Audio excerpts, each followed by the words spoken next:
Hello সবাইকে, good morning. আজকে ছিল আমার জন্মদিন। আর সত্যি বলতে কি জানো, সত্যি বলতে অনেক ভেবেছিলাম আজ হয়তো একটু কেক কাটবো, দিনটা একটু স্পেশাল হবে, কিন্তু সবসময় যেমনটা আমি ভাবি তেমনটা আর আমার সাথে হয় না।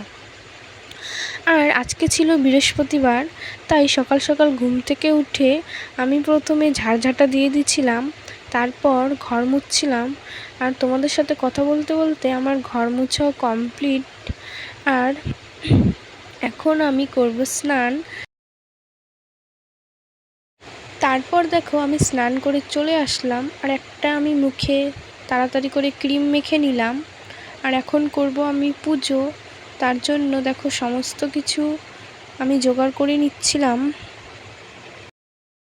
আর আজকে কেক কাটাও হলো না, কোনো বড় সেলিব্রেশনও হলো না, তবুও মনটাকে বুঝিয়েছি জীবনে সব আনন্দ বড় আয়োজনেই হয় না।